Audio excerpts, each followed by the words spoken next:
In the past month, I have read dozens of Joker comics from various eras to thoroughly understand the character. I discovered an unusual element in the comics that stood out to me. If you read Batman #1 from 1940, that is the first comic where Joker appeared, you will realize that it is a version of the character that today could still be Joker. Because we have all the necessary elements. It's about an extremely violent serial killer who executes perfectly well-planned crimes. A mysterious criminal who uses a gas to make his victims die with a smile on their face, who is capable of outsmarting Batman and even laughs when he thinks he's about to die. Something that doesn't happen with characters like Superman or Batman, whose first or versions lack several elements that we consider iconic today, such as Superman's ability to fly or Batman's moral code. But think about this, even though this Joker you see here could very well be the Joker we know today, still, over the years we have seen many versions of the character. From the mischievous clown who commits circus-themed crimes and the gangster who seems to have an artistic vision of crime, to the agent of chaos and a desperate man who was brutally beaten by society. Each of these versions has been called Joker, and each one contributes something to the character. But what do they all have in common? That is, where is the true essence of the character? I'm Go, the Geek Monitor, and today we'll take the Joker very seriously. Geek Monitor. I am Al. It's night in Gotham City and most people are quietly listening to the radio. But suddenly the music stops and a voice says, "Today exactly at 12 midnight I will kill millionaire Henry Claridge and steal his famous diamond. Do not try to stop me. Joker has spoken." Most thought it was a joke, but the millionaire was worried enough. So he called the police, who watched him closely so that no one could harm him. When the clock struck 12, Henry Claridge was glad to still be alive. Joy turned into laughter, laughter into a guffaw, and before anyone could do anything about it, the millionaire had died in front of the astonished gaze of an entire squad of police officers who discovered that the valuable diamond had also disappeared. And yes, you've probably heard a similar story. Because Christopher Nolan based this first appearance of Joker to create one of the sequences in his film The Dark Knight, where Joker threatens to take a person's life a day as long as Batman keeps his secret identity. Which shows us how effective this first appearance of the Joker was narratively, as it tells us about an extremely intelligent character who has an original and macabre way of ending his victims, and who possibly sees crime as a stage where it depends on him to amaze and marvel in his twisted way. It also tells us about certain theatrical skills, as we see him disguise himself as a medieval knight, a police officer, and a mindful of resources, as when Batman captures him, he easily escapes from prison using an explosive that he had hidden in his teeth, a detail that also seems similar to what we saw in The Dark Knight.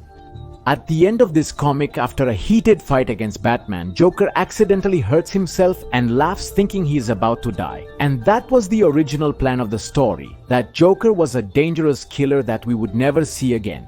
However, in the end, they decided to add an extra panel where a doctor examines Joker's body and says, "This man is not dead, he is alive and he is going to survive." As you can see, this panel changed the history of comics. It was the panel that gave us one of the most iconic villains in all of pop culture. One that has transcended comics. But to truly understand the character, we need to take a look at his origins. The first time it was publicly discussed how the character of Joker was born was through a 1946 comic strip where it was told that Bob Kane, creator of Batman, once went to a novelty store with a friend who played a heavy joke on him, and this would inspire him to create the character of Joker.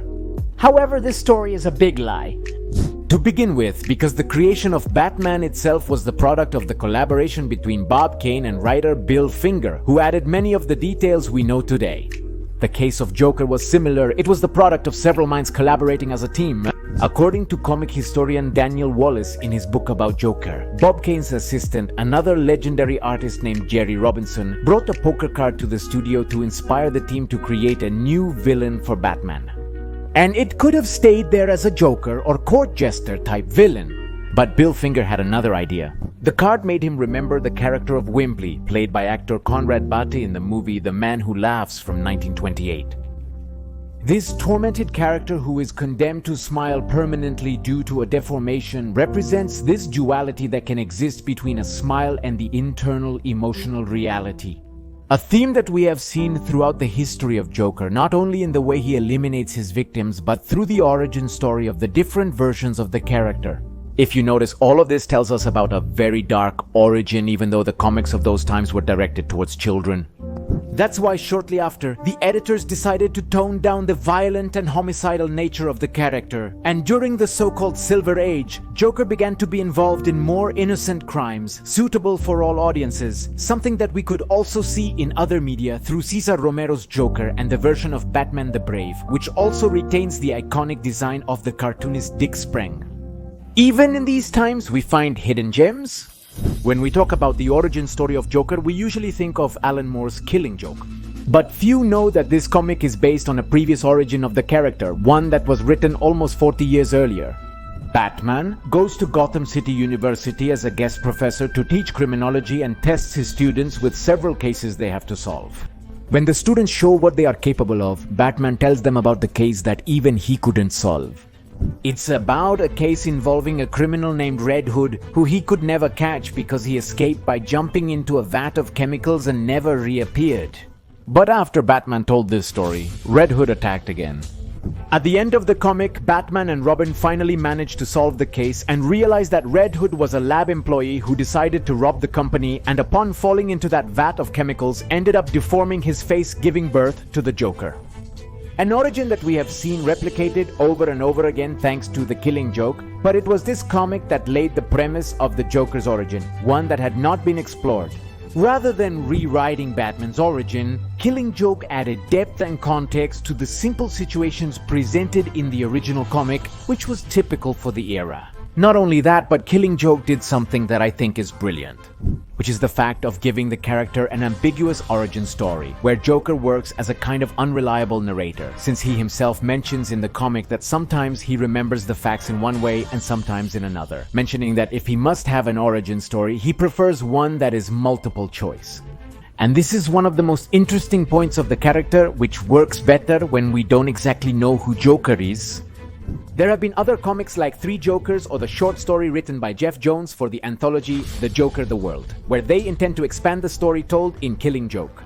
But personally, I prefer open origin stories. A very interesting case of this is found in the version played by Heath Ledger, where the character always tells his origin story differently every time he asks someone, "Do you know how I got these scars?" With details like these, it's clear why this live-action Joker is considered the best. Because if you notice, it brings back many interesting elements from the comics. But it presents them to you in a different way, not as a reference to its Easter egg, but as concepts applicable to a new story. We really do need another Nolan in superhero cinema. But well, how did Joker return to being a dangerous murderer in the comics? As the years went by, comics began to be sought of for more adult audiences who had more money to buy comics. This is when the Golden DC Comics duo of Daniel Neal and Neal Adams sought to return the clown prince of crime to his origins. In the comic Joker's Five-Way Revenge, we are told that Joker has just escaped from prison and seeks to eliminate 5 of his former henchmen, as he believes one of them testified against him, so Batman must stop him. Throughout the story, we see Batman in a mystery story that feels pulled from the dark pulp magazines, failing time and again when facing Joker, who has a specific plan for each of his former aides. Ultimately, Batman only saves one person.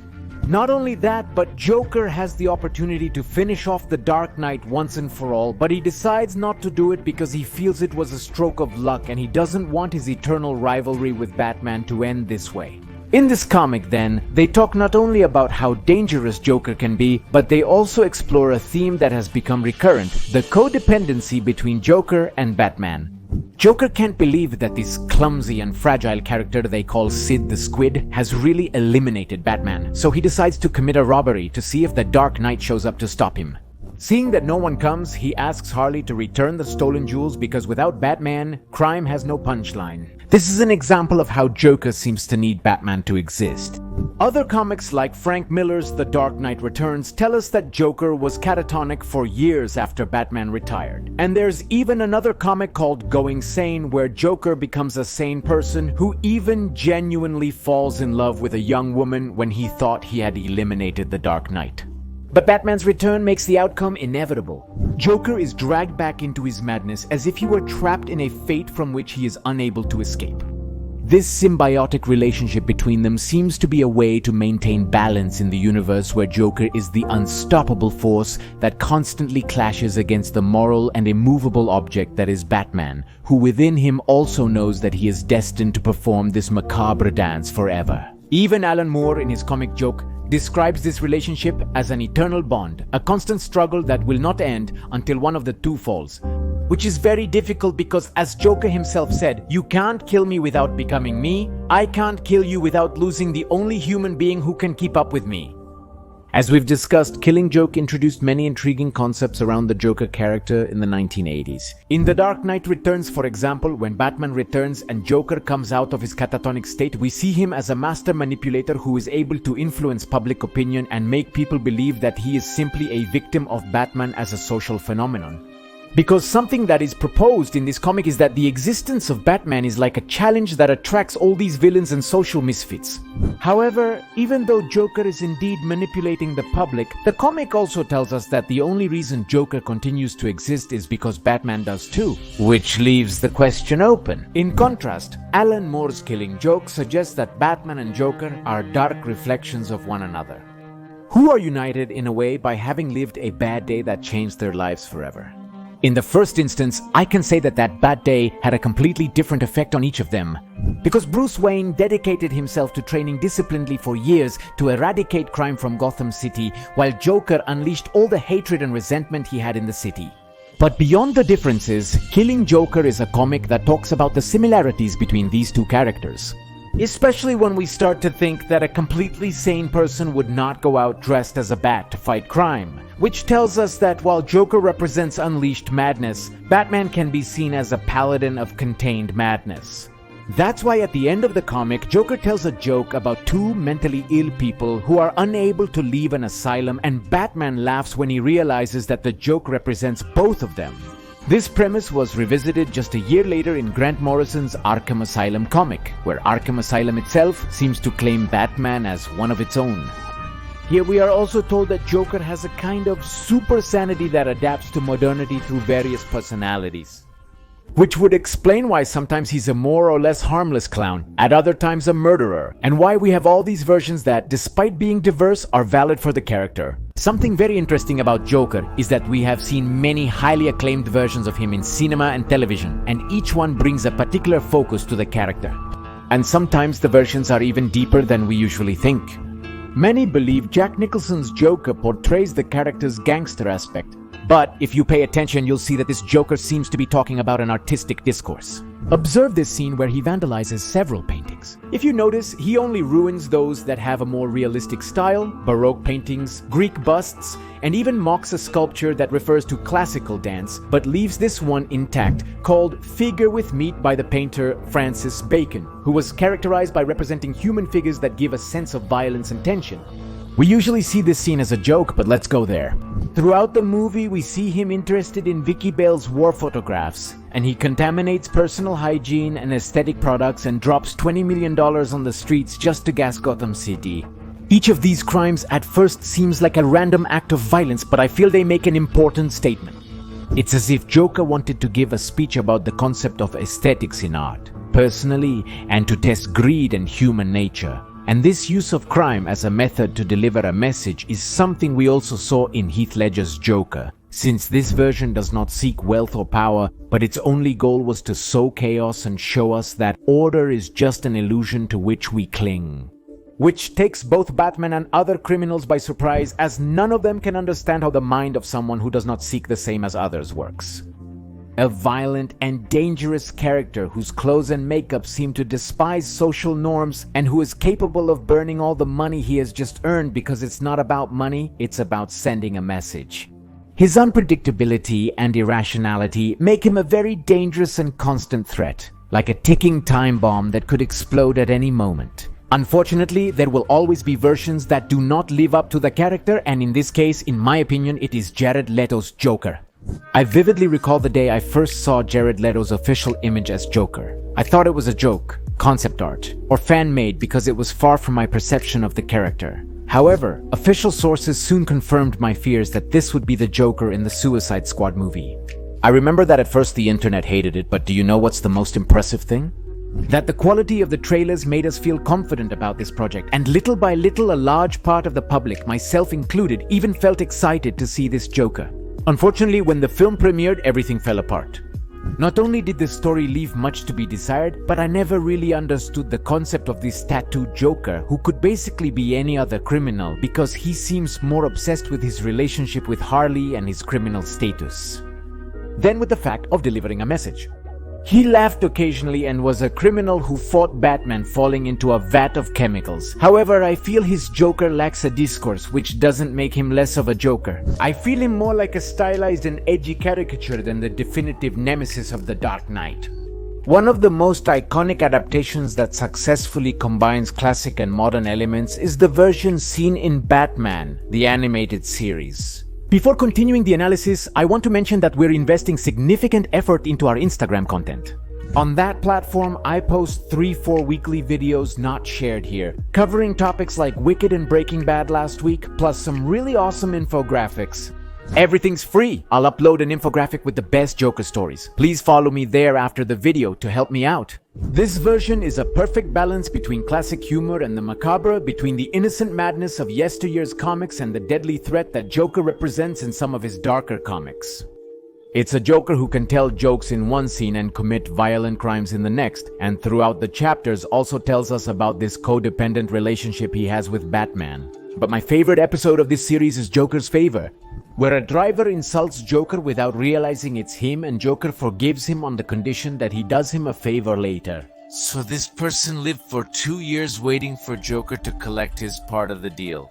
As a child, I was very impressed by the regular interactions between Joker and Batman. But seeing him threaten and harass an ordinary person makes the message somehow more real and intimidating. This chapter introduces Harley Quinn, Joker's most loyal henchwoman for years. A character who also tells us about bad decisions and Joker's inability to feel empathy or real affection towards someone. Some of Harley's comics also delve into other aspects of Joker's character. For example, in Mad Love, it is suggested that Harley gets jealous of the special relationship that Batman and Joker share. So she decides to eliminate Batman and almost succeeds, but in the end, Joker prevents her due to his ego. Another comic that shows us another interesting facet of Joker is Stefan Segic's Harleen, where we see Joker in a much more attractive way, which is exactly how Harley sees him, and here you understand much better why this psychiatrist left her whole life behind when she was manipulated by her patient. But then what is it that makes Joker? Joker? I mean, we have so many different and valid alternate versions that it seems difficult that we can find a single common element that unifies them all. But I think we can find an answer if we take a look at the Gotham series. The Gotham series, being a story that told us about the teenage years of Bruce Wayne and the rise of Jim Gordon to be commissioner of Gotham City, presents us with several proto-versions or beta versions of some of Batman's most classic villains. One of them, or rather two of them, were the version that they presented of Joker. Jerome and Jeremiah Valeska in Gotham show us that the identity of the Joker goes far beyond just one person. While Jerome didn't fall into a vat of chemicals or face Batman, he embodied the chaos, madness, and destruction associated with the Joker. I recall a line from the show that really resonated with me. There's nothing more contagious than laughter. So when Jerome dies, he infects his brother Jeremiah, who becomes a new proto-Joker who at one point does fall into the chemicals, but represents this colder, more calculating aspect of the character. Even though neither of them was called Joker, we all knew in a way they were. Because what the series proposed through these characters was that the concept of Joker was a kind of curse that was inevitably destined to plague Gotham City, a symptom of a sick and corrupt city. Does it seem familiar to you? This idea of Joker as a concept, not as a person, is one that is also raised in Todd Phillips' Joker movies, where Arthur Fleck becomes Joker not because he fell into a vat of chemicals, but because he grew up being trampled on by society, not because he is a criminal genius, but because he is someone who commits crimes without thinking about the consequences, and who, like the Joker of the comics, becomes a leader for a whole group of marginalized people who perceive in his crimes a certain message with which they identify. And in fact, at the end of the second film, the same thing happens, as in Gotham. Arthur Fleck dies, and another person acquires the essence of what Joker is, which gives us indications that Gotham City is doomed to continue immersed in this chaos and violence represented in different people through the concept of Joker. All of this makes us see that Joker is more than just a simple villain. He is an idea, a twisted mirror of humanity that changes depending on who comes to see it. Sometimes he is a methodical killer, at others a Joker clown, at others an agent of chaos, and there are even versions where Joker is simply a deeply wounded and disturbed person who doesn't know what to do with the social hatred he has inside. Regardless of the version, Gotham City is destined to have at least one Joker. And this is because this idea stems from a social disease, from a system that fails its citizens and becomes a breeding ground, due to corruption, crime, and poverty for all these dark characters, including Batman. Because yes, not only is Joker a product of the decay of Gotham City, but also the Dark Knight, as neither of them would exist in a Gotham City that had better social conditions.